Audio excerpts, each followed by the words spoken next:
चलिए आज बनाते हैं बिस्कुट। ये मेरी होममेड बिस्कुट है। अक्सर मैं इस तरह की बिस्कुट बनाती रहती हूँ, मुझे बहुत अच्छा लगता है। और इस बिस्कुट को बनाने में ना तो हमें तेल की ज़रूरत है और ना ही घी की ज़रूरत है और ना ही हमें इसे तलना पड़ता है। बिना तले ही ये बिस्कुट बन के तैयार हो जाती है और बनाना भी बहुत ही आसान है। इस बिस्कुट को बनाया जाता है घी की खुरचन से।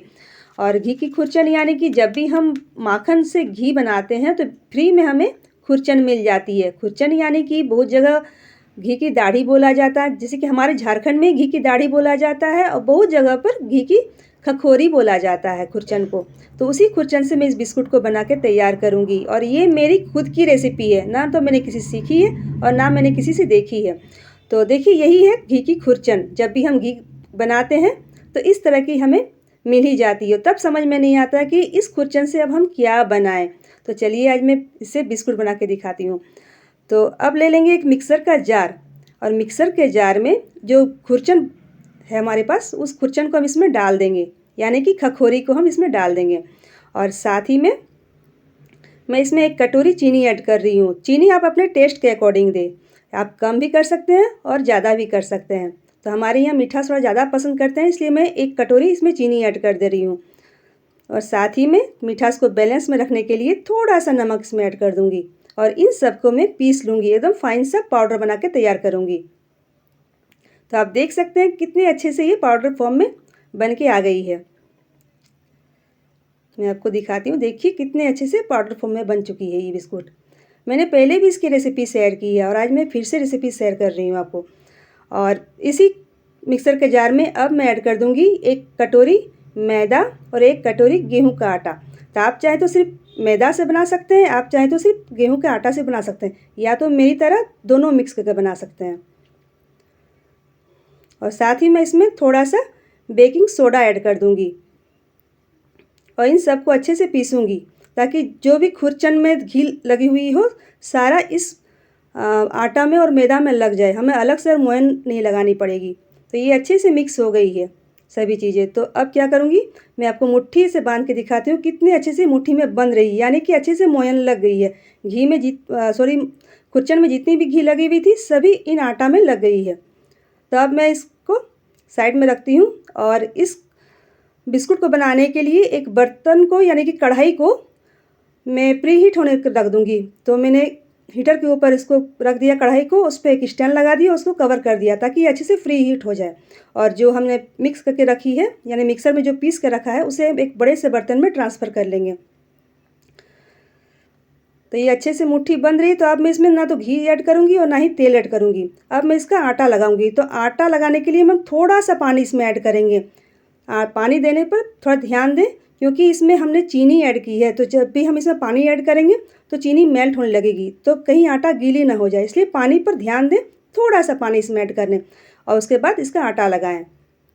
तो देखिए मैंने आटा लगा ली है और इसका कलर भी कितना परफेक्ट आया है। तो आप मेरी वीडियो कहाँ कहाँ से देख रहे हैं मुझे कमेंट में ज़रूर से बताएं। मेरी रेसिपी कैसी लग रही है वो भी मुझे कमेंट में बताएं। और जिस बर्तन में मैं इस बिस्कुट को बनाने वाली हूँ या फैलाने वाली हूँ उसको मैं घी से ग्रीस कर लूँगी ताकि जो बिस्कुट है वो आराम से इस बर्तन से निकल आए। और जो अब आटा है उसको मैं छोटी छोटी लोई बना लूँगी। बस इस तरह की पूड़ी के जब हम पूड़ी बनाते हैं तो छोटी छोटी लोई लेते हैं, बस उसी तरह के हमें लोई बना के तैयार करना है। तो देखिए मैंने सारे लोई बना के तैयार कर ली है। तो अब मैं आपको बिस्कुट बना के दिखाती हूँ। तो आप किसी भी डिज़ाइन में बिस्कुट को बना सकते हैं, अपने मनपसंद डिज़ाइन में बिस्कुट को बना सकते हैं। तो मैंने इस तरह का बिस्कुट का डिज़ाइन बनाया, देखिए आप देख सकते हैं मैं किस तरह बना के तैयार कर रही हूँ। आगे साइड में नुकीला करके मैं टेढ़ा कर दूँगी, बस बिस्कुट का डिज़ाइन बन के तैयार हो गया। तो आपको जैसा भी डिज़ाइन पसंद है आप उसी डिज़ाइन में बिस्कुट को बना के तैयार कर सकते हैं। तो अब इस बिस्कुट को मैं ग्रीस की हुई थाली में रख दूँगी। मैं फिर से आपको बना के दिखाती हूँ और डिज़ाइन बहुत ही अच्छे बन के तैयार होती है, अच्छी भी दिखती है। बस इसी तरह से, और साइड में अगर कहीं क्रैक आ जाए तो कोई दिक्कत नहीं है, उसे कोई दिक्कत नहीं आने वाली। तो आप आराम से इस तरह के बिस्कुट बना के तैयार कर लें और जिस थाली में हमने ग्रीस करके रखा है घी से उसके ऊपर डाल रखते जाएं।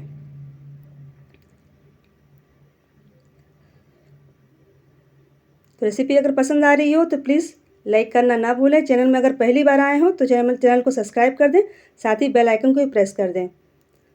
और देखिए मैंने सारे बिस्कुट को बना के तैयार कर ली है।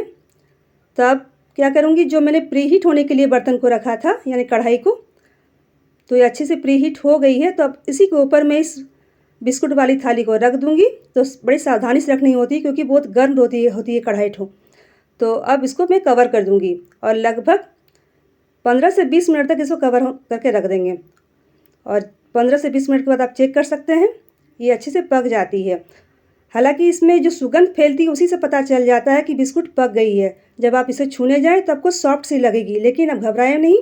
15 से 20 मिनट के बाद ही जब सुगंध फैलने लगे तभी आप इस बिस्कुट की थाली को उतार लें और इसे ठंडा होने के लिए रख दें कम से कम 15 मिनट तक। 15 मिनट में अच्छे से ठंडा हो जाती है।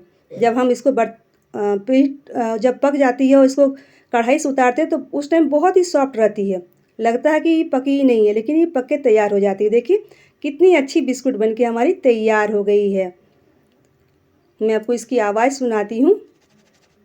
देखिए कितनी परफेक्ट आवाज़ है और कितनी अच्छा ऐसा कलर आ गया, और ये खाने में भी बहुत टेस्टी लगती है। तो जब भी आपके घर में इस तरह की खुरचन बच जाए तो आप फेंकें नहीं उस खुरचन को, इस तरह से बिस्कुट बना के तैयार कर लें और इसे आप महीनों तक स्टोर करें, ख़राब नहीं होती है।